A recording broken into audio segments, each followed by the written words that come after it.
때리는 왕이죠.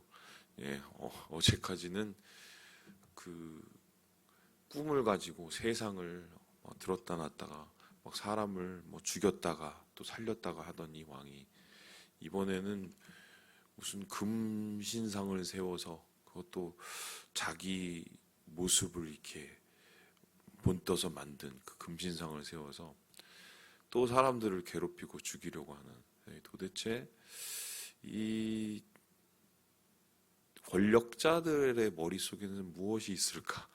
다시 한번 생각하게 되는 장면입니다. 그렇죠? 여러분, 그 중국이 영어로 하면은 뭐죠?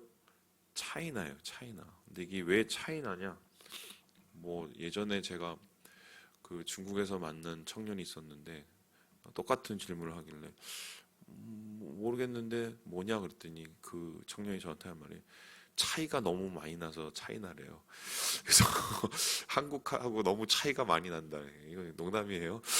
근데 그 차이나가 그 차이나가 아니고 이게 중국이 서양에 알려진 그 때하고 연관된 단어인데 이게 진나라 때 이 서방에서 이 중국이라는 존재를 잘 알게 된 거예요. 근데 이 진이 중국어로 하면 친이거든요. 치나 하다가 차이나가 된 거예요. 그래서 이제 진나라가 왜냐하면은 중국을 통일한 최초의 왕국입니다. 그래서 이 최초의 진나라의 그 통일된 왕국이 전 세계에 알려지면서 오늘날 그 차이나라는 이름을 갖게 되는 거죠.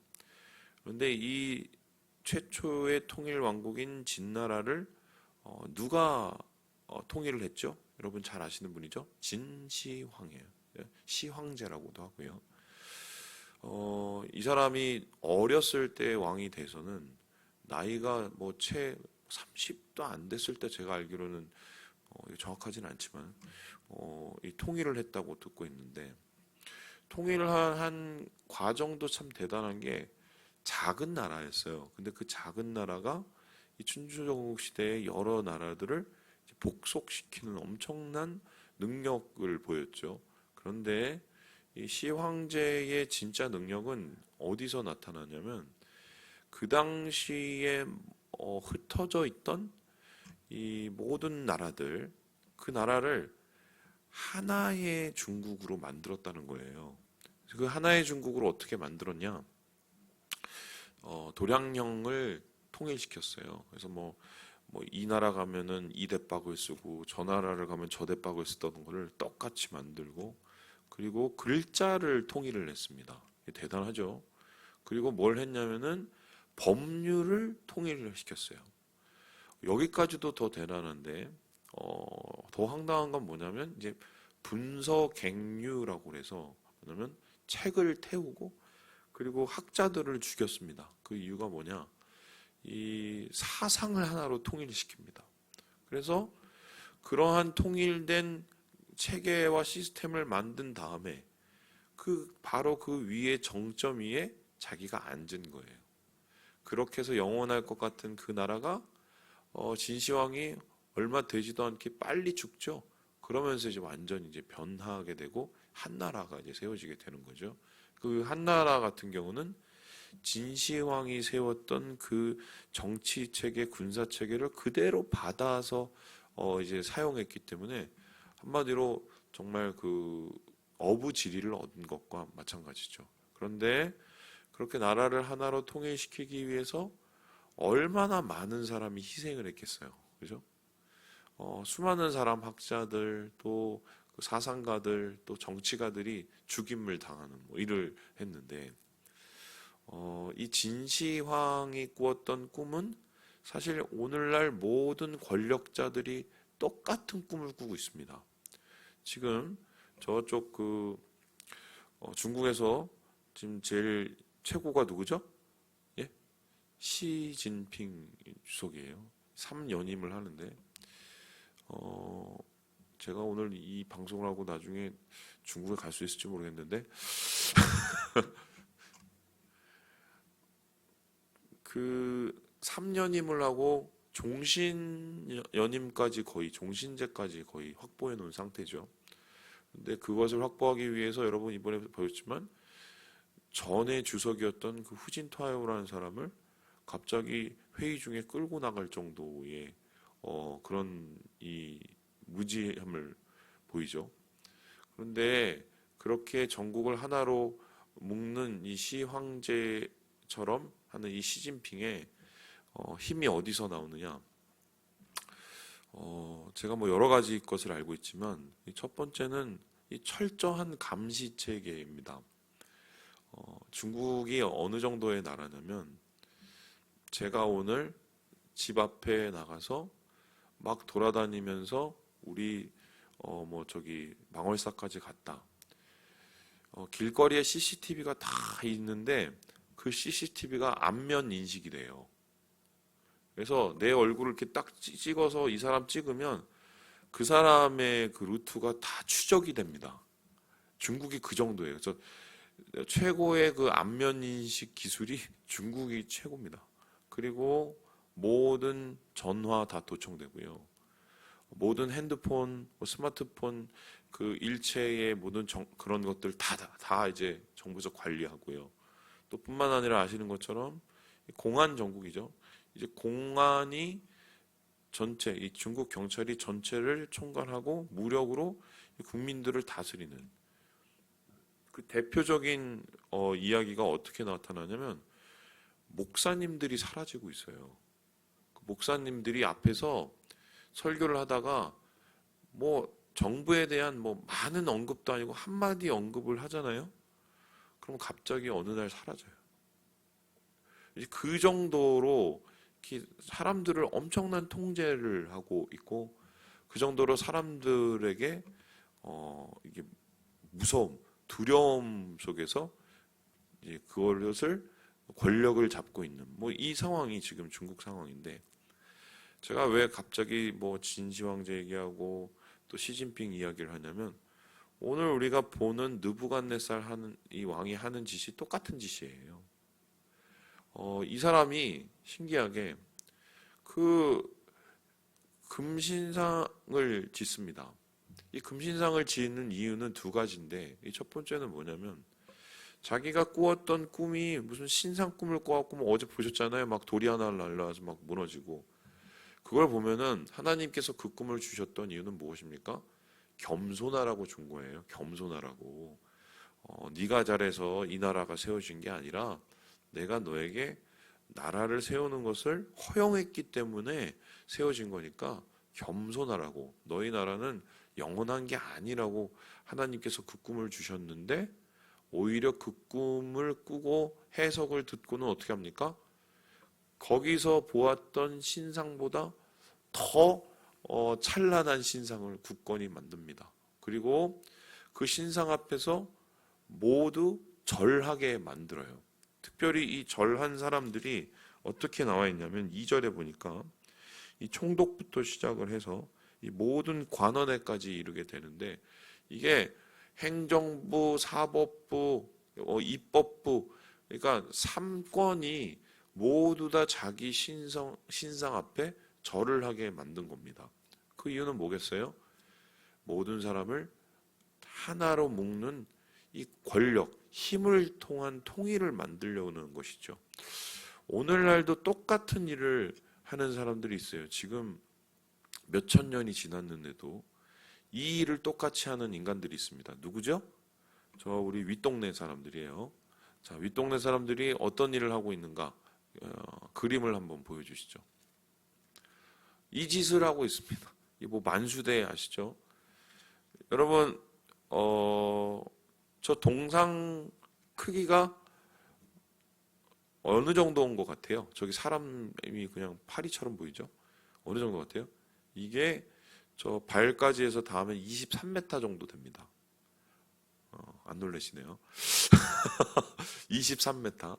그런데 지금 느부갓네살 왕이 지은 이 신상은 몇 메타냐면요. 30m가 넘습니다.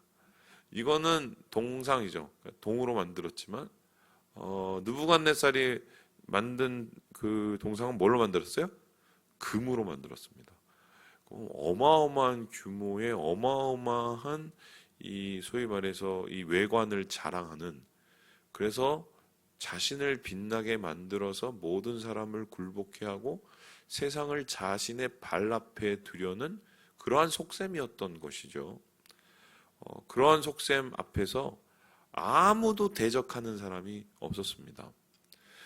지금 우리는 동상 앞에서 절을 하진 않지만, 한국은 자유민주주의 국가고 또 한국은 다수당의 제도를 가지고 있는 나라이기 때문에 삼권 분립이 되어서 우리가 뭐 저렇게 강요를 당하진 않죠. 하지만 오늘날 한국도 저러한 이 우상 숭배를 하고 있다면 여러분 어떻게 생각하십니까? 우리는 금신상 앞에 절을 하진 않지만 어디에 절을 합니까? 금딱지 앞에 절을 합니다. 돈 앞에 절을 하죠. 사실 사람이 아닌 것을 제외하고는 우리가 무엇을 신앙하고 우리가 무엇을 숭배한다는 것은 무엇이냐면 두려워한다는 거예요. 그래서 마치 저 윗동네 분들이 저렇게 안 하면 죽잖아요. 느부갓네살 왕의 그 신상 앞에서 절하지 않으면 죽잖아요. 돈 없으면 죽잖아요. 그렇게 두려워하는 그 마음 속에서 어떻게 보면은 정말 하나님의 자리가 사라지고 세상의 자리, 우상의 자리, 그리고 주님을 반역하는 자의 자리만 점점 늘어가는 것이 이 세상 속이다. 그것은 다니엘의 세 친구가 겪었던 때의 모습과 지금의 모습이 크게 달라지지 않았다. 뭐 이렇게 볼 수 있겠습니다. 그런데 중요한 것은 이런 시대에도 하나님 앞에서만 신앙을 지키면서 하나님께 나아가는 사람들이 있었다. 순수 신앙인이 있었다. 그 사람들이 누굽니까? 바로 여러분 아시는 사드락 메삭 아벳느고라는, 예전에 저희 그 첫째 조카가 사드락 메삭 아벳느고는 뭐 이러면서 막 노래를 부르는 게 기억이 나요. 예. 그 아이들의 그 찬양 노래 속에서도 나타나는 이 사람들의 이름이 왜 아직까지 기록이 되느냐? 모든 사람이 금신상 앞에 절을 할 때 그들은 목숨을 걸고 신앙의 절개를 지켰기 때문입니다. 그런데 그 신앙의 절개를 지키는 그 과정에서 온갖 핍박과 해유가 있었죠. 지금 보면은 이 15절에 이렇게 얘기를 합니다. 지금이라도 엎드려 절하면 내가 봐줄게, 이렇게 얘기해요. 그리고 뒤에 보니까 뭡니까? 능히 너희를 내 손에서 건져낼 신이 누구이겠느냐? 없다는 거죠. 그 소리는 뭐예요? 내가 곧 신이라는 소리예요. 이러한 신적 존재인 엄청난 힘을 가진 그들의 목숨을 빼앗을 수도 있는 느부갓네살이 자비를 베푸는 듯이 손을 내밀면 모든 사람들은 붙잡죠. 목숨은 건져내야 되니까. 그런데 오늘 사드락 메삭 아벳느고는 그러한 회유 앞에서 어떻게 합니까? 신앙을 얘기합니다. 그 이유는 무엇인가? 신앙이라는 것은 앞에서 얘기했지만 두려움이죠. 느부갓네살 왕보다 하나님이 더 두려운 존재라는 것을 알기 때문입니다. 금신상보다 하나님이 더 위대한 존재이고 금딱지보다 하나님이 더 귀한 존재라는 것을 알았기 때문에 사드락 메삭 아벳느고는 죽음의 위기 앞에서도 신앙을 지켰어요. 그런데 오늘 이 사드락 메삭 아벳느고의 이 신앙 고백을 우리가 좀 더 살펴보면 참 기가 막힙니다. 우리 함께 17절의 말씀을 같이 한번 읽어보도록 하죠. 17절입니다. 시작. 왕이여 우리가 섬기는 하나님이 계신다면 우리를 맹렬히 타는 풀무불 가운데서 능히 건져내시겠고 왕의 손에서도 건져내시리이다. 야, 누가 내 손에서 건져내? 아유, 하나님이 건져내시죠. 하나님은 왕보다 훨씬 능력이 많으신 분이시니까요. 이러면서 오히려 왕을 가르칩니다. 이렇게 말할 수 있는 이유는 이 다니엘의 세 친구가 하나님을 알고 있기 때문이에요. 그들의 하나님은 어떤 하나님입니까? 이스라엘을 세운 하나님이시고 이스라엘을 무너뜨린 하나님이십니다. 모든 사람들이 이스라엘이 무너졌을 때 느부갓네살 왕이 무너졌다고 생각했지만 사실 그들은 정확하게 알고 있어요. 그거는 하나님이 무너뜨리시는 거예요. 그러니까 하나님은 세우시기도 하시고 무너뜨리시기도 하시는 분이시기 때문에 우리가 오늘 죽고 사는 문제는 하나님께 달려있고 왕의 손에 달려있지 않다는 것을 분명히 왕에게 말하고 있습니다. 하나님보다 더 큰 능력자는 없다는 것을 확신하고 있기 때문이죠. 여기까지 믿고 신앙하는 것도 대단한 일인데 다음의 대목은 이건 정말 사람의 수준을 넘어선 신앙이죠. 우리 함께 18절의 말씀을 같이 한번 읽어보겠습니다. 18절입니다. 시작. 그렇게 하지 아니하실지라도 왕이여 우리가 왕의 신들을 섬기지도 아니하고 왕이 세우신 금 신상에게 절하지도 아니할 줄을 아옵소서. 왕보다 하나님이 훨씬 위대하신 분이에요. 무슨 소리세요? 얘기하고요. 두 번째는요. 하나님의 뜻이 우리의 생각보다 훨씬 더 완전하십니다. 라고 얘기합니다. 내 생각에는 이렇게까지 했으면 하나님께서 여기 구해주시는 게 맞는데 혹여나 왕이 나를 풀무불에 던져서 우리를 풀무에 던져서 우리가 죽게 된다면 그래서 하나님이 우리를 살려주시지 않는다면 그러면 정말 당황스러운 거죠. 그런데 중요한 건 그럴지라도 주님이 분명히 하신 일은 옳습니다. 뜻이 있을 겁니다. 하나님이 그렇게 하실 만한 분명한 이유가 있을 것입니다. 신앙이라는 것은 이렇게 하면 믿고 이렇게 하면 안 믿고가 아니에요. 그건 거래입니다. 신앙은 이래도 믿고 저래도 믿는 겁니다. 왜냐하면은 하나님과의 끊어지지 않을 분명한 관계, 그 하나님의 사랑, 또 하나님의 보호하심을 믿기 때문입니다. 마치 아브라함이 이삭을 바치면서 그 이삭을 다시 살리실 거라는 그 믿음을 가졌던 것처럼 오늘도 이 다니엘의 세 친구는 죽음의 위기 앞에서도 하나님은 위대하시고 하나님은 오르시고 하나님은 우리에게 마땅히 행할 일을 하신다는 그 확신을 가지고 있었어요. 여러분, 이들의 이 신앙 어떻게 바라보십니까? 모든 것을 다 잃을 수도 있는 상황 속에서도 하나님 앞에 절개를 지키고 주님에 대한 확실한 신뢰를 가지고 있었던 이들의 모습은 사실 이런 어려움 저런 어려움에 쉽게 무너지고 갈 길을 잃어버리고 신앙을 잃어버리는 오늘날 많은 사람들의 모습이 얼마나 하나님 앞에서 정말 부끄럽고 부족한지를 고발하고 있지 않습니까? 저희 마음속에서도 그런 게 있을 수 있고 우리의 마음속에서도 그러한 누추함이 있을 수 있죠. 그런데 우리는 오늘 이 사드락 메삭 아벳느고를 통해서 진짜 신앙이 뭔지를 깨닫고 내가 이 신앙 가져야겠다는 도전을 받게 됩니다. 하나님 안에서 이 믿음과 이 신앙을 묵상하시면서 주님이 주신 믿음의 열매들을 만들어 가시는 우리 사랑하는 주의 백성 되시길 주님의 이름으로 축원합니다.